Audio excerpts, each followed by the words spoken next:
नमस्कार, मैं Bharti Verma the education wire channel में आप सभी का स्वागत करती हूँ। पिछली वीडियो में हमने कक्षा 5 का हिंदी का जो पाठ्यक्रम है उसकी पहली कहानी राख की रस्सी के बारे में पढ़ा था, उसका पाठ किया था। आज की वीडियो में हम उसके प्रश्न उत्तरों को देखेंगे। हमने पिछली वीडियो में जो राख की रस्सी लोक कथा पढ़ी थी वो तिब्बत से संबंधित थी। लोनपोगार अपने बेटे के भोलेपन को लेकर बहुत चिंता में रहते थे। ये सब बातें, और तिब्बत एक ऐसा प्रदेश है, वहाँ की जलवायु कैसी है, वहाँ के लोग किस प्रकार के घर बनाते हैं, ये बहुत सारी बातें हमने वहाँ के बारे में जानी। और तिब्बत दुनिया का सबसे ऊंचा प्रदेश कहा जाता है, उस लहसा को तिब्बत का दिल कहा जाता है। ये सारी बातें हमने पिछली वीडियो में पाठ करते वक्त पढ़ी थी, समझी थी। तो आज हम उसके अभ्यास के प्रश्न उत्तर जो हमें परीक्षा में पूछे जाते हैं उन पे एक बार चर्चा करते हैं। ठीक है, तो इसमें जो अभ्यास में पहला भाग दिया हुआ है वो है भोला भाला। उसको टाइटल दिया हुआ है, एक शीर्षक दिया है भोला भाला। इस का जो भोला भाला से जो पहला प्रश्न है उसके दो भाग हैं। तो पहले प्रश्न को हम पढ़ते हैं। तिब्बत के मंत्री अपने बेटे के भोलेपन से चिंतित थे। एक प्रश्न दिया हुआ है। इस प्रश्न का पहला भाग है, तुम्हारे विचार से किन किन बातों के बारे में सोचकर परेशान होते थे? कौन? तिब्बत के मंत्री।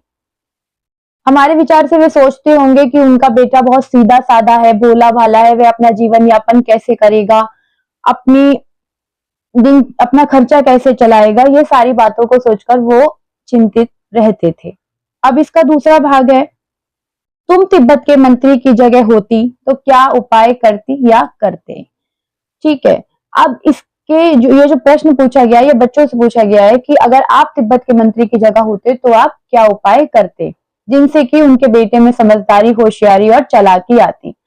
तो इसका जवाब है, मैं अगर तिब्बत के मंत्री की जगह होती तो अपने बेटे को प्यार से समझाती और उसको समझदारी से कार्य करने के लिए प्रेरित करती। ठीक है, अब जैसे पहला भाग हमें दिया हुआ था भोला भाला शीर्षक से, ऐसे ही दूसरा भाग दिया हुआ है शहर की तरफ। शहर की तरफ का जो पहला प्रश्न है इसके भी हमें 3 भाग दिए गए हैं। ठीक, मंत्री ने अपने बेटे को शहर की तरफ रवाना किया। ये प्रश्न दिया हुआ है। इस प्रश्न के 3 भाग हैं। पहले भाग पे चर्चा करते हैं। पहला भाग है क, मंत्री ने अपने बेटे को शहर क्यों भेजा? पहला प्रश्न वो पूछ रहे हैं हमसे, मंत्री ने अपने बेटे को शहर क्यों भेजा? मंत्री ने अपने बेटे को शहर दुनियादारी और शहर को समझने के लिए शहर भेजा था। ठीक है, कि वह वहां जाए और दुनियादारी को समझे, शहर शहर के बारे में जाने कि वहां के लोग कितने चतुर हैं, वहां पे किस तरीके से बातचीत की जाती है, ये सारी चीजें समझने के लिए और वो दुनियादारी को समझे, इसलिए उन्होंने अपने बेटे को शहर भेजा था। अब इसके दूसरे प्रश्न पर चर्चा करते हैं। उसने अपने बेटे को भेड़ों के साथ शहर में ही क्यों भेजा? प्रश्न तो बनता है कि उसने शहर ही क्यों भेजा, वो कहीं और भी तो भेज सकते थे। ठीक है, उसने अपने बेटे को भेड़ों के साथ शहर इसलिए भेजा क्योंकि वह उसे चतुर और समझदार बनाना चाहते थे। शहर भेजकर वो ये बताना चाहते थे कि केवल आप जिस गांव में रहते हो वहीं तक दुनिया सीमित नहीं है, लोग बहुत चतुर हैं, समझदार हैं, होशियार हैं, तुम्हें उन चीजों को भी समझना चाहिए। इसलिए उन्होंने अपने बेटे को शहर भेजा भेड़ों के साथ। इसके तीसरे भाग पर चर्चा करते हैं। प्रश्न बड़ा है, ध्यान से सुनिएगा। तुम्हारे घर के बड़े लोग पहले कहाँ रहते थे? घर में पता करो। कुछ तो आज पड़ोस में किसी ऐसे व्यक्ति के बारे में पता करो जो किसी दूसरी जगह से जाकर बस गया हो, तो उनसे बातचीत करो। रोज जानने की कोशिश करो कि क्या आप क्या अपने निर्णय से खुश हैं? क्यों?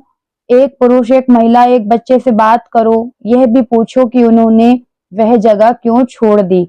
आपके आसपास में बहुत सारे ऐसे लोग होते हैं जो अपना गांव या शहर या कहीं अपनी जो उनकी जहाँ पे उनका जन्म हुआ था, बचपन बीता था, वो जगह छोड़कर नए शहरों में आकर बसे हैं। कुछ लोग बिहार से, यूपी से और बहुत सारी जगहों से आकर दिल्ली में बसते हैं। तो क्या वो लोग अपने निर्णय से खुश रहते हैं या केवल जीवन यापन करने के लिए ही उन्होंने इतना बड़ा निर्णय लिया, अपने घर से दूर हुए? ये सब जानने के लिए ये एक एक्टिविटी है जो बच्चे अपनी कक्षा में कर सकते हैं। माँ बाप को छोड़ना पड़ता है नौकरी के लिए, बहुत सारी समस्याएं होती हैं। अब बात करते हैं प्रश्न 2। जौ एक तरह का अनाज है, ठीक है, जिसे कई तरह से इस्तेमाल किया जाता है। इसकी रोटी बनाई जाती है, सत्तू भी बनाया जाता है, सत्तू जिसे पानी में घोलकर लोग चीनी मिलाकर पीते हैं, और सूखा भूनकर भी खाया जाता है। अपने घर में और अपने स्कूल में बातचीत करके कुछ और अनाज के नाम पता करो। और अनाज कौन कौन से होते हैं? गेहूं, जौ, बाजरा, चना, सोयाबीन, मक्का, ये सारे अनाज हैं। इनके उत्तर आप ये लिख सकते हो, गेहूं, जौ, बाजरा, चना, सोयाबीन, मक्का, ये इसका एकदम परफेक्ट आंसर है। तीसरे प्रश्न पे बात करते हैं। गेहूं और जौ अनाज होते हैं और ये तीनों संज्ञा हैं। गेहूं और जौ जो अनाज होते हैं, ये तीनों संज्ञा शब्द हैं। गेहूं और जौ अलग अलग किस्म के अनाजों के नाम के हैं, इसलिए ये दोनों व्यक्तिवाचक संज्ञा हैं और अनाज जातिवाचक संज्ञा है। ठीक है, इसी प्रकार रिमझिम व्यक्तिवाचक संज्ञा है और पाठ्य पुस्तक जातिवाचक संज्ञा है। तो इन्होंने नीचे कुछ शब्द दिए हुए हैं, उनके कुछ व्यक्तिवाचक संज्ञाएं और जातिवाचक संज्ञाएं, उनके अलग अलग और शब्द उनके बनाने हैं। ठीक है, इन्होंने दिए हुए हैं शब्द हमें। लेह, लेह धातु, शेरवानी, भोजन, तांबा, खिचड़ी, शहर और वेशभूषा, ये सारे दिए हुए हैं। अब व्यक्तिवाचक संज्ञा जो है लेह होती है, शेरवानी, तांबा, खिचड़ी, ये सब व्यक्तिवाचक संज्ञाएं हैं। और जातिवाचक कौन सी हैं? धातु, भोजन, शहर, वेशभूषा, ये जो है जातिवाचक संज्ञा है। ठीक है, और इन्होंने कहा है दूसरे भाग में, ऊपर लिखी हर जातिवाचक संज्ञा के लिए 3-3 व्यक्तिवाचक संज्ञाएं खुद सोचकर लिखो। ठीक है, अब धातु में क्या क्या चीजें आती हैं? सोना आता है, दाल आती है, चावल आते हैं। ठीक है, अब भोजन, भोजन में क्या क्या चीजें आती हैं? रोटी, दाल, चावल, ये सारे भोजन में आते हैं।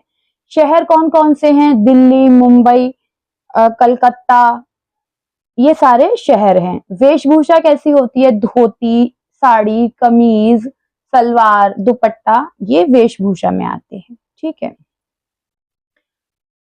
ये हमारे अभ्यास से पूछे गए प्रश्न हैं और इसके साथ इन्होंने कुछ एक्टिविटी भी दी हुई हैं। तुम शेर, मैं सवा शेर। प्रश्न इसका जो पहला दिया हुआ है वो ये दिया है, इस लड़की का भी तो लोहा मान गए, था ना सचमुच नहले पर दहला, तुम्हें भी यही करना होगा। ये एक एक्टिविटी दी गई है बच्चों को कक्षा के अंदर करवाने के लिए कि एक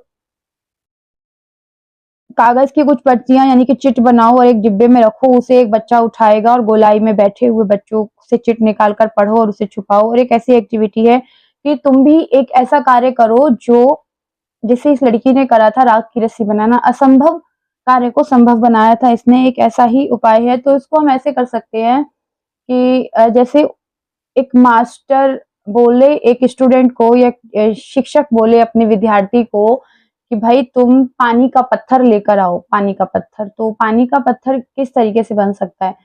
बर्फ को हथेली पे रखना आधे घंटे तक, ये एक अच्छी एक्टिविटी है। इस तरीके से बहुत सारे माफ करना, बहुत सारी एक्टिविटी इस तरीके से की जा सकती हैं जो असंभव कार्य को संभवता में बदला जा सके। दूसरे प्रश्न पे बात करते हैं। मंत्री ने अपने बेटे से कहा, पिछली बार भेड़ों के बाल उतारकर बेचना मुझे जरा भी पसंद नहीं आया। ठीक है, क्या मंत्री को सचमुच ये बात पसंद नहीं आई थी? इस उत्तर का कारण लिखिए। इसका कारण यह है कि ऐसा नहीं था कि मंत्री को यह बात अच्छी नहीं लगी थी कि उन्होंने भेड़ों के बाल उतारकर और 100 जौ के बोरे खरीदे थे, लेकिन मंत्री को ये बात इसलिए पसंद नहीं आई थी क्योंकि उन्हें पता चल गया था कि ऐसा उनके बेटे ने नहीं किया है और ना ही वह चालाक और होशियार बन पाया है, यह तो किसी और का काम है। जिससे उन्होंने अपने बेटे की बाद में शादी करवा दी थी। ये तो उस लड़की ने कहा था ना कि ये तो बहुत सरल है कि इसमें उदास होने वाली क्या बात है कि तुम पे पैसे नहीं है और ये भेड़ें तो हैं, इनके बाल उतारो और बाजार में बेच दो और अपने 100 जौ के बोरे खरीद कर घर चले जाओ। ठीक है, ऐसा नहीं था कि उन्हें ये बात पसंद नहीं आई थी, लेकिन मंत्री को पता चल गया था कि ये काम उनके बेटे का नहीं है। वह अपने बेटे को चालाक और होशियार बनाना चाहते थे, इसलिए उन्होंने बाद में ऐसा किया कि उस समझदार और होशियार लड़की से अपनी बेटी की शादी करवा दी। अच्छा, एक इसमें जो अभ्यास में प्रश्न दिया गया है वो है बात को कहने के तरीके। बात को अलग-अलग ढंग से कहने के बहुत सारे तरीके होते हैं। तो इसमें कुछ 4 पंक्तियां 4 लाइनें बताई हुई हैं कि उनको किस-किस ढंग से और कहा जा सकता है।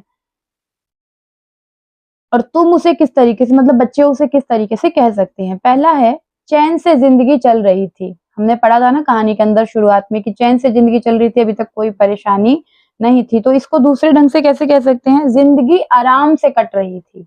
ठीक है। अब इसका दूसरा उन्होंने पूछा है, होशियारी उसे छू कर भी नहीं गई थी। मतलब लड़के के बारे में कहा गया था ना, लोन पोगार के बेटे के बारे में कि होशियारी उसे छू कर भी नहीं गई थी। तो इसे कह सकते हैं वह होशियार नहीं था, वह बहुत सीधा-साधा था, भोला-भाला था, इस तरीके से। अगला है, मैं इसका हल निकाल देती हूँ। लड़की ने कहा था ना कि उदास होने वाली क्या बात है, कहानी के लोक कथा के अंदर आता है, मैं इसका हल निकाल देती हूँ, मैं इसका उपाय बता देती हूँ, मैं इसको करने का दूसरा ढंग बता देती हूँ। इसको दूसरे तरीके से ऐसे कहा जा सकता है। उनकी अपनी चालाकी धरी रह गई, लोन पोगार की अपनी चालाकी धरी रह गई थी। तो इसको इस ढंग से कह सकते हैं, उनकी अपनी चालाकी किसी काम नहीं आई। ठीक है। अगले प्रश्न को देखते हैं। लोन पोगार का बेटा होशियार नहीं था। ठीक है। इसका पहला प्रश्न, होशियार और चालाक में क्या फ़र्क होता है? किस आधार पर किसी को तुम चालाक या होशियार कह सकते हो? इसी प्रकार भोला और बुद्धू के बारे में भी सोचो। ठीक है। होशियार से तात्पर्य, सवाल है यहाँ पे, प्रश्न है कि होशियार और चालाक में क्या फ़र्क होता है? होशियारी से तात्पर्य समझदार होना होता है, ठीक है? जबकि चालाक से तात्पर्य अत्यधिक चतुर, मतलब ज़रूरत से ज़्यादा चतुर होना, ज़रूरत से ज़्यादा समझदार होना, ठीक? और होशियार क्या होता है? समझदार होना। चालाक होना है मतलब बहुत, कहते हैं ना बहुत ज़्यादा चालाक है, बहुत ज़्यादा चतुर बनता है अपने आप को। तो चालाक का अर्थ है अत्यधिक चतुर होना। जो व्यक्ति दूसरों से काम निकलवाने के लिए तरह-तरह की बातें करता है, उसे हम चालाक कहते हैं कि मतलब अगर उसका काम अटक गया है तो वो किसी से बातें बना-बना कर उसके पीछे पड़-पड़ कर अपना काम निकाल लेगा। वही व्यक्ति समझदारी की बातें करता है, उसे समझदार कहते हैं। जो दूसरों की बात को समझे कि भाई ठीक है, ये हमारा काम करना चाहता है या नहीं चाहता है, जो इस बात को समझे उसे समझदार कहते हैं। इसी प्रकार भोला का अर्थ है, उन्होंने पूछा है ना कि भोला और बुद्धू में फ़र्क बताइए, अंतर बताइए। भोला का अर्थ होता है सीधा-साधा होना, जबकि बुद्धू का अर्थ होता है बेवकूफ़ होना। इसका जो लोन पोगार का बेटा होशियार नहीं था, इसी में पहले प्रश्न का उत्तर हमने दिया, उसके बाद इसमें दूसरा भाग दिया हुआ है ख, लड़की को तुम समझदार कहोगी या बुद्धिमान? क्यों? लड़की को हम बुद्धिमान कहेंगे, क्योंकि अपनी बुद्धि के बल पर वह हर समस्या का समाधान आसानी से ढूँढ रही थी। पहले उसके पास समस्या आई कि भई उसके पास पैसे नहीं थे, 100 भेड़ें वो लेकर आया लोन पोगार का बेटा, उसने उसके बाल बेचे, भेड़ों के बाल बेचे बाज़ार के अंदर और 100 जौ के बोरे भेज दिए। दूसरी बार उसके पिताजी ने फिर उसे भेजा कि भई तुम जाओ, अब की बार तुम्हें बाल-वाल नहीं बेचने हैं, कुछ नहीं ऐसा करना। तो उसने उनके सींग काटे, बाज़ार में बेचे और 100 जौ के बोरे लेकर उसे फिर उसके घर वापस भेज दिया, लोन पोगार के बेटे। तो लड़की को हम बुद्धिमान कहेंगे क्योंकि वह अपनी समझदारी के बल पर हर समस्या का समाधान आसानी से ढूँढ रही थी। तो इसी के साथ ये अभ्यास के प्रश्न जो पूछे गए थे उसको मैंने उसका जवाब देने की कोशिश करी है। वीडियो अच्छी लगे तो लाइक करना, शेयर करना और सब्सक्राइब ज़रूर करना चैनल को, ठीक है? और मिलते हैं नेक्स्ट वीडियो में।